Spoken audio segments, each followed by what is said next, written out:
నమస్కారం LRD news కి స్వాగతం. బులెటిన్ లో ముందుగా హెడ్లైన్స్. రాజన్న సేవలో SBI Hyderabad circle chief general manager Rajesh Kumar. Mustabad major గ్రామ పంచాయతీ కార్యాలయంలో గ్రామ సభ. కలెక్టర్ కార్యాలయం ముందు గ్రామ పంచాయతీ కార్మికుల ధర్నా. శని త్రయోదశి సందర్భంగా భీమన్న ఆలయంలో భక్తుల సందడి. మాతా శిశు ఆరోగ్య కేంద్రాన్ని పరిశీలించిన జిల్లా కలెక్టర్ పమేలా సత్పతి. ముస్తాబాద్ మేజర్ గ్రామ పంచాయతీ కార్యాలయంలో గ్రామ పంచాయతీ ప్రత్యేకాధికారి తహసీల్దార్ సురేష్ ఆధ్వర్యంలో గ్రామ సభ నిర్వహించారు. గ్రామంలో నెలకొన్న సమస్యలను, పలు తీర్మానాలను గ్రామ సభలో ఈవో రమేష్ తెలపగా, కాంగ్రెస్ పార్టీ మాజీ వార్డు సభ్యులు డిడి నరసింహులు ఒక కార్మికుడు బ్లీచింగ్ పౌడర్ సంచులు తక్కువ వచ్చాయని విషయం తెలపగా వాటిని రికవరీ చేశారని సభలో ప్రశ్నించారు. అలాగే గ్రామ సభకు ప్రజలు ఎక్కువ సంఖ్యలో రాకపోవడంతో మళ్లీ వచ్చే వారం గ్రామ సభ నిర్వహిస్తామని ప్రత్యేక అధికారి సురేష్ తెలిపారు. ఈ కార్యక్రమంలో ఈవో రమేష్, భిక్షపతి, ఆశా వర్కర్లు, అంగన్వాడీ కార్యకర్తలు తదితరులు పాల్గొన్నారు. ముస్తాబాద్ గ్రామ పంచాయతీ జీపీడీపీ అంటే గ్రామ పంచాయతీ డెవలప్మెంట్ యాక్టివిటీస్ కింద భాగంగా 2024-25 యాక్షన్ ప్లాన్ సందర్భంగా క్లీన్ అండ్ గ్రీన్ మరియు self sufficient village. Clean and green ఏంటంటే ప్రతి గ్రామంలో ఎక్కడ కూడా చెత్త చెదారం లేకుండా క్లీన్ అండ్ గ్రీన్గా చేయడము. సెల్ఫ్ సఫిషియెంట్ అంటే డ్రైనేజ్ కన్స్ట్రక్షన్స్ కానీ, ఎక్కడన్నా డ్రైనేజ్ అయినా కానీ, జామ్ అయినా కానీ వాటిని క్లీన్ చేయడం, కొత్తగా ఏమైనా నిర్మించుకోవడం, అట్లాంటి దాని మీద గ్రామసభ తీర్మానాలు చేయడం కొరకు ఈరోజు గ్రామసభ పెడుతున్నాము. ఈ గ్రామసభకు ఆల్రెడీ గ్రామ పంచాయతీ సిబ్బంది చాటింగ్ చేసింది. కన్సర్న్ సంబంధిత మాజీ ఎంపీలకు, సర్పంచులకు కూడా ఎజెండా పంపించిన పథకాలు కూడా తీసుకోవడం, కానీ ఎవరు కానీ హాజరు కాలేదు. కాబట్టి ఈ గ్రామసభను మళ్ళీ ఒక వారం రోజులకు వాయిదా ఇస్తాం. మళ్ళీ ఒకసారి చాటింగ్ చేసి గ్రామ ప్రజలు వచ్చే విధంగా చూసి వచ్చిన తర్వాత గ్రామసభ మళ్ళీ మరొకసారి నిర్వహిస్తాం అనుకోండి. ప్రాథమిక వ్యవసాయ సహకార సంఘం సభ్యులు రైతుల సహకారంతో దినదిన సంఘం లాభాల బాటలో నడుస్తుందని సింగిల్ విండో ఇన్ఛార్జ్ చైర్మన్ మెరుగు రాజేశం గౌడ్ తెలిపారు. ముస్తాబాద్ పోత్గల్ ప్రాథమిక వ్యవసాయ సహకార సంఘం కార్యాలయంలో ఇన్ఛార్జ్ చైర్మన్ మెరుగు రాజేశం గౌడ్ పాత్రికేయుల సమావేశం నిర్వహించారు. ఈ సందర్భంగా వారు మాట్లాడుతూ రైతులకు ఎరువులు, విత్తనాలు అందుబాటులో ఉన్నాయని, రైతులు నాణ్యమైన విత్తనాలు కొని గిట్టుబాటు పొందాలని అన్నారు. రైతులు సకాలంలో రుణాలు చెల్లించి సంఘం అభివృద్ధికి పాటుపడాలని కోరారు. ఈ కార్యక్రమంలో డైరెక్టర్ గన్ని నరసింహులు, సిఓ జంగం కృష్ణ, సిబ్బంది తదితరులు ఉన్నారు. తక్కువ ఎగుమతి దిగుమతి చేసుకున్నట్టు జరిగింది. దాదాపుగా మనకు ప్యాడీ ప్రొక్యూర్మెంట్ మొత్తము 1,14,300 క్వింటాలు వచ్చింది. అంతకుముందు మనకు 1,60,000 క్వింటాల వరకు కూడా చేరింది. కొంచెం గవర్నమెంట్ నిర్లక్ష్యం వల్ల ముందుగానే రైస్ మిల్లకు కొన్ని వడ్లు పోవడం వల్ల రైతులు జర నష్టపోయారు. అది ఒక్కటే చాలా బాధాకరం అనిపించింది. అలాగే ఈరోజు చైర్మన్ బాపన్న విదేశీ పర్యటన సందర్భంగా ఇన్ఛార్జ్ చైర్మన్గా నాకు ఇచ్చినందుకు బాధ్యతలు స్వీకరించి ఆయనకు ఎలాంటి ఇబ్బంది రాకుండా టోటల్గా 28,38,98,000 చిల్లర మేము లోన్స్ ఇవ్వడం జరిగింది. రైతులు కూడా ఇంకా అవసరం ఉన్న వాళ్ళు కూడా వచ్చి సకాలంలో తీసుకొని మెచ్చడానికి కూడా సపోర్ట్ చేస్తున్నాం. వారి ఆధ్వర్యంలో ఈరోజు నాప్కాప్ చైర్మన్ రవీంద్ర అన్న, అలాగే కేటీఆర్ గారి ఆధ్వర్యంతో లాస్లో ఉన్నటువంటి సొసైటీని లాభాల బాట తీసుకొచ్చిన బాపన్న గారికి కూడా ధన్యవాదాలు చెప్తూ, ఈ బాధ్యతలు నాకు ఇచ్చి నన్ను ఇన్ఛార్జ్ చైర్మన్గా చేసినందుకు వారికి, అలాగే పాత్రికేయ మిత్రులకు, మా తోటి డైరెక్టర్లకు, అలాగే మా సిబ్బందులకు కూడా ధన్యవాదాలు చెప్తూ, ఇది ఇంకా కూడా మున్ముందు అభివృద్ధి పథంలో నడచడానికి మేము చాలా ముందు ప్రయత్నం చేస్తాం. అలాగే రైతులు కూడా ఇప్పుడు విత్తనాలు అందుబాటులో ఉన్నాయి. వారు ఆధార్ కార్డు తీసుకొచ్చి ఇప్పుడు వినియోగం చేసుకోవాలి, సద్వినియోగం చేసుకోవాలని కోరుకుంటున్నా. రైతులందరూ కూడా ఇప్పుడు అందుబాటులో ఉన్నాయి కాబట్టి నాణ్యమైన విత్తనాలు తీసుకుపోయి ఎలాంటి కల్తీ లేకుండా జరుగుతుంది. కాబట్టి మీరు సొసైటీలో తీసుకొని మంచి దిగుబడి తీసుకురావాలని కోరుకుంటున్నా. అలాగే రైతులందరికీ కూడా పేరు పేరున ధన్యవాదాలు చెప్తూ నేను ఈ అవకాశం ఇచ్చిన వారికి. ముస్తాబాద్ మండలంలోని మానేడుగుడి కాల్వ పిచ్చి మొక్కలు చెత్తాచెదారంతో నిండిపోవడంతో చివరి ఆయకట్ట వరకు నీరు అందడం లేదని బీఆర్ఎస్ యూత్ మండల అధ్యక్షుడు శ్రీరాం స్వామి తెలిపారు. ఈ సందర్భంగా వారు మాట్లాడుతూ, గత బీఆర్ఎస్ ప్రభుత్వంలో మానేడుగుడి కాలువ ద్వారా చివరి ఆయకట్ట వరకు నీరు అందించామని, రైతులు అప్పు చేసి విత్తనాలు తీసుకొచ్చి సాగు చేసుకుంటే కాలువ ద్వారా నీరు అందక ఇబ్బందులు పడుతున్నారని అన్నారు. ఈ విషయంపై అధికారులను వివరణ కోరగా, ఎగువ మానేరులో నీటి మట్టం తక్కువ ఉన్నందున చివరి ఆయకట్ట వరకు నీరు అందించలేకపోతున్నామని తెలిపినట్లు అన్నారు. బీఆర్ఎస్ హయాంలో కాళేశ్వరం ద్వారా మన్ను టెండర్లో ఎగువ మారేరు నింపిన ఘనత కేసీఆర్దేనని అన్నారు. కాంగ్రెస్ ప్రభుత్వం రైతుల ప్రభుత్వమని గొప్పలు చెప్పుకుంటున్నారని మండిపడ్డారు. వెంటనే కాంగ్రెస్ ప్రభుత్వం అధికారులు చివరి ఆయకట్ట వరకు నీరు అందించేలా చూడాలని, కాలువలో పిచ్చి మొక్కలు తొలగించాలని అధికారులను కోరారు. ఈ కార్యక్రమంలో బీఆర్ఎస్ నాయకులు శీలం స్వామి, బైతి నవీన్ తదితరులు పాల్గొన్నారు. చెత్త గడ్డి గాదం అంతా గట్లనే ఉన్నది. ఇది ఇట్లనే ఉంటే ఈ వాటర్ కింద దాకా పోయే పరిస్థితి ఉండదు. కిందికి ఉన్నటువంటి రైతులకు నీళ్లు పోయే పరిస్థితి ఉండదు. కాబట్టి అధికారులు వెంటనే స్పందించి వీళ్ళు ఉన్నటువంటి గడ్డి గాదాన్ని, ఈ తీగను ఇది మొత్తం తొలగించాలి. ఎందుకంటే ఇది కెనాలు రాకముందే తొలగిస్తే, నీళ్లు రాకముందే తొలగిస్తే అది తొందరగా నీళ్లు పోయేటువంటి పరిస్థితి ఉంటుంది. కానీ నీళ్ళు ఇచ్చినప్పటికీ కూడా ఇది ఇంకా క్లీన్ చేయలేదు. కాబట్టి దయచేసి ఇప్పటికైనా అధికారులు వెంటనే తొలగించాలి. అదేవిధంగా గతంలో బీఆర్ఎస్ పార్టీ ప్రభుత్వం ఉన్నప్పుడు ఈ కెనాల్ నుంచి కెనాల్ ఎంత పొడవు ఉందో అంత పొడవుతో కూడా నీళ్ళు అందించేటువంటి పరిస్థితి ఉండే. కానీ ఇప్పుడు మాత్రము 18 తూము వరకే నీళ్ళు ఇస్తామంటా ఉన్నారు. ముస్తాబాద్ నుంచి అటు కింది వైపు ఉన్నటువంటి రైతులు ఎవరికి కూడా నీళ్ళు వచ్చేటువంటి పరిస్థితి ఉండదు.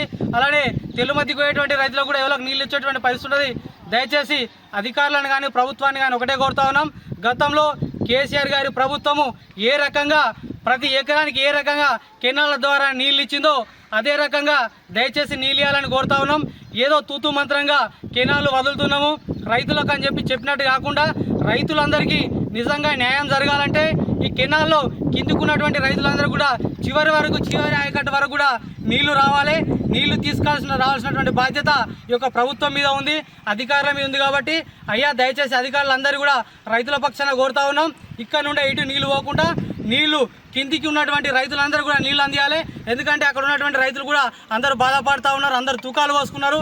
ఒక్కొక్కరు తూకాలు ఈతలకు వచ్చినాయి, తూకాలు నాట్లేసేందుకు వచ్చినాయి. నీళ్ళు ఇస్తారు, నీళ్ళు వస్తాయనేటువంటి ఆశతోటి రైతులంతా వేలకు వేలు పెట్టుబడి పెట్టి ఈ రోజు వడ్లు తీసుకొచ్చుకొని తుకాలు పోసుకున్నారు. దయచేసి మళ్ళొకసారి కోరుతా ఉన్నాం, ఇక్కడికే కాకుండా చివరి ఆయకట్ట వరకు కూడా నీళ్ళు ఇవ్వాలి, రైతులందరినీ కూడా కాపాడాలని చెప్పేసి ఈ యొక్క ప్రభుత్వాన్ని అదే అధికారులను కూడా కోరుతా ఉన్నాం. అలానే వారం రోజుల లోపల ఇక్కడ ఉన్నటువంటి చెత్తను మొత్తం తొలగించాలి. తొలగించకుండా మాత్రము రైతులందరినీ కూడా తీసుకొని వచ్చి పెద్ద మొత్తంలో కూడా ఇక్కడ కూర్చునేటువంటి పరిస్థితి ఉంటుంది. కాబట్టి దయచేసి రైతులను ఇబ్బంది పెట్టకండి, మీరు ఇబ్బంది పడకండి అని చెప్పి ఈ సందర్భంగా తెలియజేస్తా ఉన్నాం. వేములవాడ శ్రీ రాజరాజేశ్వర స్వామివారిని కుటుంబ సమేతంగా state bank of India Hyderabad circle chief general manager Rajesh Kumar దర్శించుకున్నారు. అనంతరం ప్రత్యేక పూజలు నిర్వహించారు. నాగిరెడ్డి మండపంలో ఆలయ అర్చకులు వేదోక్త ఆశీర్వాదం ఇచ్చారు. ఆలయ పర్యవేక్షకులు తిరుపతిరావు శేషవస్త్రం కప్పి లడ్డు ప్రసాదం అందజేశారు.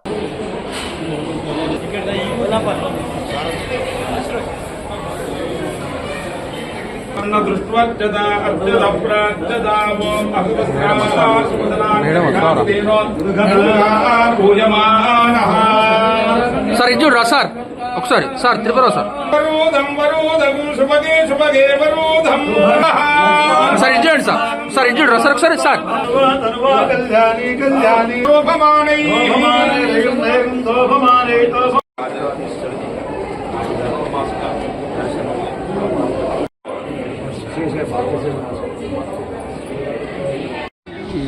We tried to came last time also, but I think भगवान की इच्छा नहीं थी कि हम लोग उस दिन आके भगवान के पास आए. तो आज फिर से सुबह हम लोगों ने प्लान किया. So we are here and इतने अच्छे से सब कुछ ऑर्गेनाइज हुआ है कि वो मतलब लगा कि हाँ बहुत बढ़िया दर्शन हुआ है हम लोग का. और वो हम लोगों ने अभिषेक भी किया, मिसेस के साथ आया था. बहुत अच्छा से ऑर्गेनाइज किया और मंदिर का जो ट्रस्ट है वो भी अच्छा काम करता है. स्टेट बैंक की तरफ से भी हम लोग बहुत कुछ करते रहते हैं यहाँ पे भी. तो हमें काफ़ी अच्छा लगा, very happy to be here. और मंदिर के ट्रस्ट के लोगों को बहुत बहुत शुभकामनाएँ, बहुत बहुत बधाई हो. और हमें तो बहुत अच्छा लगा यहाँ आके, और वो मंदिर का दर्शन हुआ, भोलेनाथ का दर्शन हुआ, इससे बड़ी बात क्या है. Thank you. వేములవాడ శ్రీ రాజరాజేశ్వర స్వామి వారి ఆలయానికి హనుమంత దేవాలయమైన భీమేశ్వర ఆలయానికి శనివారం భక్తులు పోటెత్తారు. శని త్రయోదశి విశిష్టమైన రోజు కావడంతో ఆలయంలోని నవగ్రహాలకు శనీశ్వరునికి భక్తులు విశేష పూజా కార్యక్రమాలు భక్తి శ్రద్ధలతో నిర్వహించారు. దీంతో ఆలయం భక్తులతో సందడిగా మారింది. ఈ సందర్భంగా ఆలయ అర్చకులు నమిలికొండ రాజేశ్వర శర్మ మాట్లాడుతూ శనివారం ధనుర్మాసం, మార్గశిర మాసం ఇవే కాకుండా విశిష్టమైన శని త్రయోదశి నేపథ్యంలో పరమశివునితో పాటు నవగ్రహాలను దర్శించడం ద్వారా పుణ్యఫలాలు లభిస్తాయని తెలిపారు.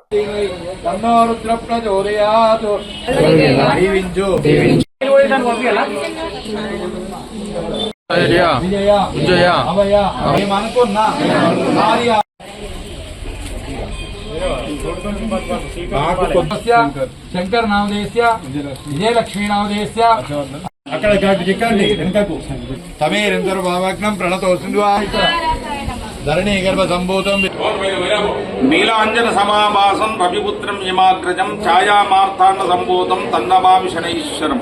శనివారం, ధనుర్మాసం, మార్గశిర మాసం అన్ని విశేషమైనటువంటి యొక్క తిథి త్రయోదశి. ఈరోజు బహుళ త్రయోదశి, చాలా విశేషమైనటువంటి రోజు. ఈ క్షేత్రం నందు వేములవాడ శ్రీ రాజరాజేశ్వర స్వామి దక్షిణ కాశీగా ప్రసిద్ధిగాంచినటువంటి ఈ యొక్క క్షేత్రానికి అనుసంధానమైనటువంటి భీమేశ్వరాలయంలో ఉన్నటువంటి నవగ్రహారాధన విశేషమైనటువంటి ఫలితాన్ని ఇస్తుంది. శనివారం త్రయోదశి రావడం వలన ఈశ్వరార్చన కూడా విశేషమైనటువంటి ఫలితాన్ని ఇస్తుంది. ప్రదోషకాలం వరకు ఉపవాసం ఉండి నక్షత్ర దర్శనాన్ని దర్శించి ఉపవాస దీక్షను విరమణ చేసి ఈరోజు శివార్చన ఎవరైతే చేస్తారో వారికి విశేషమైనటువంటి ఫలితాలు కలుగుతాయని చెప్పి శాస్త్రం చెప్తుంది. కనుక ప్రతి భక్తులు కూడా ఈ ఈశ్వరాలయమైనటువంటి శ్రీ రాజరాజేశ్వర స్వామి క్షేత్రము, అది అనుబంధమైనటువంటి వేములవాడ భీమేశ్వర స్వామి ఆలయాన్ని, నవగ్రహాలను, శ్రీ ఆంజనేయ స్వామిని దర్శించి తరించవలసిందిగా కోరుతున్నాను. గ్రామ పంచాయతీ కార్మికుల సమస్యలు నెరవేర్చాలని జిల్లా కలెక్టర్ కార్యాలయం ముందు సిఐటియు ఆధ్వర్యంలో ధర్నా చేపట్టారు. ఈ సందర్భంగా వారు మాట్లాడుతూ గ్రామ పంచాయతీ కార్మికుల పెండింగ్ బిల్లులు చెల్లించి వారికి కనీస వేతనం 18,000 రూపాయలు అమలు చేయాలని, అలాగే మల్టీపర్పస్ విధానాన్ని రద్దు చేసి ప్రమాద బీమా సౌకర్యం కల్పించాలని డిమాండ్ చేశారు. ఈ కార్యక్రమంలో గ్రామ పంచాయతీ కార్మికుల జిల్లా అధ్యక్షులు మల్యాల నర్సయ్య, సిఐటియు గ్రామ పంచాయతీ జిల్లా కార్యదర్శి అనిల్దాస్ గణేష్, సిఐటియు జిల్లా అధ్యక్షులు ఎగమంటి ఎల్లారెడ్డి, సిఐటియు జిల్లా నాయకులు గురిజాల శ్రీధర్, సిపిఎం పార్టీ జిల్లా కార్యదర్శి మూషం రమేష్, గ్రామ పంచాయతీ కార్మికులు పాల్గొన్నారు. అన్ని జిల్లా కేంద్రాలలో గ్రామ పంచాయతీ ఉద్యోగ కార్మికుల సమస్యల మీద ధర్నా కార్యక్రమాన్ని ఏర్పాటు చేయడం జరిగింది. ఈ ధర్నా ముఖ్య ఉద్దేశం గ్రామ పంచాయతీలో పనిచేస్తున్నటువంటి కార్మికులందరి ఈ తెలంగాణ రాష్ట్ర వ్యాప్తంగా 6-7 నెలల నుంచి పెండింగ్ వేతనాలు ఉన్నాయి. ముఖ్యంగా ఈ పెండింగ్ వేతనాలు తక్షణమే ఈరోజు సాయంకాలం వరకు వారి వారి అకౌంట్లలో ఈ రాష్ట్ర ప్రభుత్వం రిలీజ్ చేయాలి. రెండో అంశం, గ్రామ పంచాయతీ ఉద్యోగ కార్మికులను పర్మనెంట్ చేయాలి. గ్రామ పంచాయతీ ఉద్యోగ కార్మికులకు కనీస వేతనం 26,000 తగ్గకుండా ఇవ్వాలి. ఈ మల్టీపర్పస్ విధానాన్ని రద్దు చేయాలి. 51 జీవోను సవరించాలి. మరి జీవో నెంబరు ఈ ప్రభుత్వమే మొన్నటికి మొన్న 60 ప్రకారంగా వేతనాలు అందిస్తాం ఈ 1వ తారీఖు నుంచి అని మాట చెప్పడం జరిగింది. అన్ని స్టేట్ వ్యాప్తంగా కూడా గ్రామ పంచాయతీ ఉద్యోగ కార్మికుల ఆ రిపోర్ట్లన్నీ బ్యాంకు అకౌంట్లో, వారి ఆధార్ కార్డులు, వారు ఎన్ని సంవత్సరాల నుంచి పనిచేస్తూ ఉన్నారని 30,000 రూపాయలు తగ్గకుండా ఆ కార్మికుడు చనిపోతే ఆ కార్మికునికి దాన సంస్కరణల కోసం ఇవ్వాలి. ముఖ్యంగా హెల్త్ కార్డులు 10 లక్షల రూపాయలు తగ్గకుండా హెల్త్ కార్డు వారి కుటుంబ సభ్యులందరికీ కూడా ఉపయోగపడేటట్టు ఈ ప్రభుత్వం ఇవ్వాలి. అదేవిధంగా ఇప్పుడు ఇందిరమ్మ ఇల్లు సర్వే చేపిస్తూ ఉంది. ముఖ్యంగా నిరుపేదలు ఈ గ్రామ పంచాయతీలో కుటుంబాలలోనే ఉన్నారు కనుక ప్రధాన అంశంగా ఈ ఇందిరమ్మ ఇల్లు కూడా ఈ గ్రామ పంచాయతీ కార్మికులకి ముందుగా వర్తించిన తర్వాత వేరే వారికి ఇవ్వాలని ఈ సందర్భంగా మేము డిమాండ్ చేస్తాం. పెండింగ్ లో ఉన్న ఫీజు రియంబర్స్మెంట్, స్కాలర్షిప్లను విడుదల చేయకుండా ప్రభుత్వం విద్యార్థుల జీవితాలతో చెలగాటం ఆడుతుందని బీఆర్ఎస్ విద్యార్థి విభాగం రాష్ట్ర నాయకులు కంచర్ల రవిగౌడ్ మండిపడ్డారు. సిరిసిల్ల పట్టణ కేంద్రంలోని తెలంగాణ భవన్ లో పాత్రికేయుల సమావేశం ఏర్పాటు చేశారు. ఈ సందర్భంగా వారు మాట్లాడుతూ ముఖ్యమంత్రి రేవంత్ రెడ్డి ఎలక్షన్ లో పెండింగ్ లో ఉన్న ఫీజు రియంబర్స్మెంట్, స్కాలర్షిప్లను అధికారంలోకి వచ్చిన వెంటనే బకాయిలన్నీ విడుదల చేస్తామని చెప్పి అధికారంలోకి వచ్చి సంవత్సరం గడుస్తున్న బకాయిలను విడుదల చేయకపోవడం దురదృష్టకరమని అన్నారు. ప్రస్తుత కాంగ్రెస్ ప్రభుత్వం హయాంలోనే డిగ్రీ కళాశాల యజమానులు బంద్ చేసుకోవడం జరిగిందని, ఆ ఘనత ఈ ప్రభుత్వానికి దక్కుతుందని అన్నారు. ఈ కార్యక్రమంలో నాయకులు ముగ్ధం అనిల్, సాయి, వినయ్, వెంకటేశం, గణేష్, విష్ణు పాల్గొన్నారు. ఈ సందర్భంగా తిరగడం జరుగుతుంది. ముఖ్యమంత్రి గారు, మీరు పిసిసి అధ్యక్షుడిగా ఉన్నప్పుడు మన కాంగ్రెస్ ఎన్నికల ప్రచారంలో మీరు విద్యార్థులకు ఇచ్చిన హామీ మర్చిపోయారా అని ఈ సందర్భంగా మేము అడగడం జరుగుతుంది. నిజంగా ఆనాడు పెండింగ్లో ఉన్న స్కాలర్షిప్లు కానీ ఫీజు రింబర్స్మెంట్ కానీ ఖచ్చితంగా ఒకటే దశలో విడుదల చేస్తామన్నారు. ఇంతవరకు కూడా మీరు విడుదల చేయకపోవడం చాలా దురదృష్టకరమని ఈ సందర్భంగా తిరగడం జరుగుతుంది. అయ్యా ముఖ్యమంత్రి రేవంత్ రెడ్డి గారు, మనకు విద్యార్థులు చదివేటోళ్ళంతా దాదాపు గరీబు పేద విద్యార్థులే కాబట్టి వాళ్లకు రావాల్సిన పూర్తిగా పెండింగ్లో ఉన్న రావాల్సిన స్కాలర్షిప్లు విడుదల చేయాలని మేము భారత రాష్ట్ర సమితి నుంచి డిమాండ్ చేయడం జరుగుతుంది. మీరు ఇచ్చిన ఎలక్షన్ హామీలో ఏది కూడా మీరు పూర్తి స్థాయిలో అమలు చేయకపోవడం చాలా దురదృష్టకరం, విఫలమైందని ఈ సందర్భంగా తినడం జరుగుతుంది. విద్యార్థులకు మీరు మోసం చేసిండ్రు, యువతులను మోసం చేసిండ్రు, మన అలాగే అవ్వలను కాలేజీలను వాళ్ళు బంద్ చేయలేరు. ఇప్పుడు మీ ప్రభుత్వం వచ్చిన తర్వాత వాళ్ళు పూర్తి స్థాయిలో బంద్ చేసి మళ్ళీ వాళ్ళ విద్యార్థులకు ఏది మన సిలబస్ కాకుండా విద్యార్థులు చాలా ఇబ్బందులు అవ్వడం జరిగింది. ఖచ్చితంగా విద్యార్థుల బంగారు భవిష్యత్తు దృష్టిలో పెట్టుకొని ఖచ్చితంగా మీరు వెంటనే మీరు ఇచ్చిన హామీలను అమలు చేయాలని, అలాగే ఫీజు రింబర్స్మెంట్ పెండింగ్లో ఉన్న స్కాలర్షిప్లను విడుదల చేయాలని మేము భారత రాష్ట్ర సమితి నుంచి డిమాండ్ చేస్తున్నాం. లేకపోతే విద్యార్థుల పక్షాన కేటీఆర్ గారి నాయకత్వంలో మేము ఆందోళన కార్యక్రమంగా చేస్తామని ఈ సందర్భంగా తెలియడం జరుగుతుంది. కరీంనగర్ జిల్లా కేంద్రంలోని మాతా శిశు ఆరోగ్య కేంద్రాన్ని జిల్లా కలెక్టర్ పమేలా సత్పతి పరిశీలించారు. వైద్యులకు అందుతున్న సేవలను అడిగి తెలుసుకున్నారు. అనంతరం వైద్యులకు పలు సూచనలు చేశారు.